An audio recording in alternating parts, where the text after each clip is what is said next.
Hi everyone, Comic Reviewer here. This time reviewing on Green Lantern Corps, issue number 25. Now, as you know, this takes place in the 0 year during the New 52, back when heroes were still in their starting days and before their superhero role. Here is John Stewart looking like someone from G.I. Joe, holding a kid. And the story starts off how we introduce John Stewart as a kid, with his mum saying, "What do we want? Fair play! We want it! No!"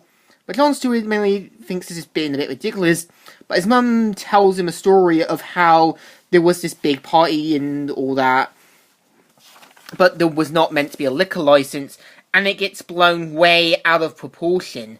And we're introduced at the same time with Gotham City 6 years ago, where they're meant to rescue people saying, "Boots on the ground!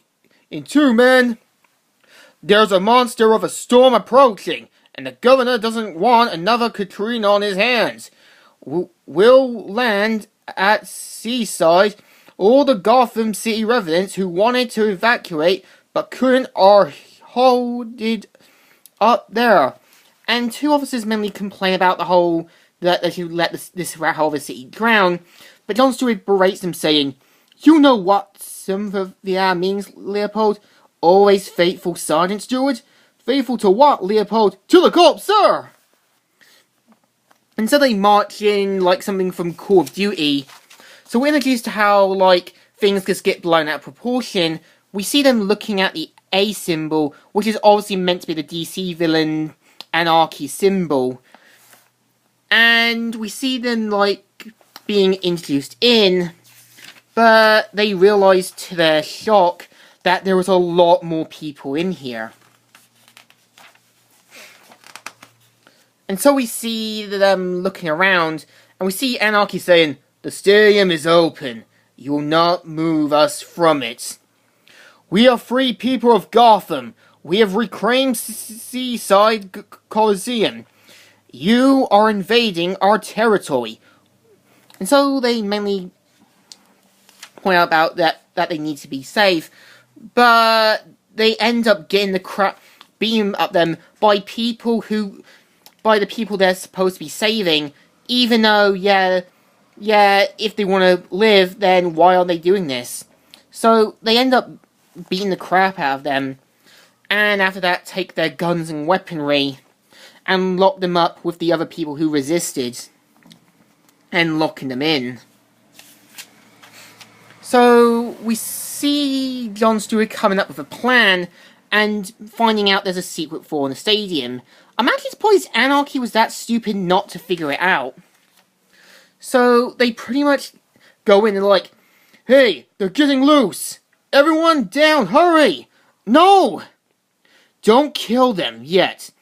They aren't valuable to us dead. Besides, they won't be able to escape." So we see John Stewart and his commanding officer getting into an argument over, about which way to go through, and they realise that they've been locked up, and we see Anarchy and his men beating the crap out of them, and even using their surroundings and all that. So we see John Stewart pretty much getting out, using what weaponry they have with them, and we see them going from behind, and taking them out, and beating them down. Well, they're like, "There's my girl. They didn't hurt you, did they? These skills don't have the demo kit, Lieutenant." "Then they'll better be able to tell us who." So they pretty much start beating him for answers, and it goes a bit too far.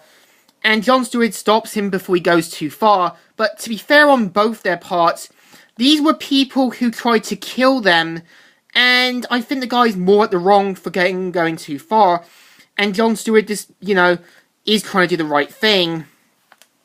So they mainly go in with their weaponry, and they're like, "Back down or we will take you down." And so they have 2 of the men hostage. So John Stewart comes up with a plan, and uses a flash grenade that knocks down with Anarchy. And John Stewart says that, we will let you go, but this is up to you to stay in the stadium. But they realize that, yeah, we're just gonna go with you guys. And they're like, I want to leave. Me too. We want to go. So afterwards, the two soldiers have a peek under the mask, and Jon Stewart says, "You're lucky they didn't kill you, Taz. You two screwed up again."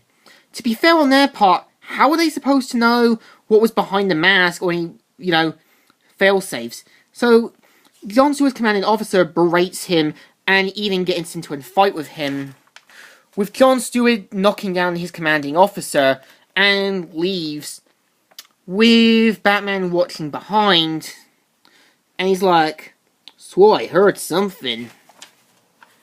And so we see, after hearing the powerful story, Jon Stewart's mother gives him the speaker to let his voice be heard.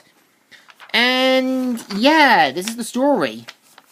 The story is actually pretty good. It's meant to show that Jon Stewart is a bit more responsible on the battlefield, but I feel him and his commanding officer have different views on how to do things. And I give this comic a good thumbs up. Still good and still alright. So, Comic Reviewy here, signing out.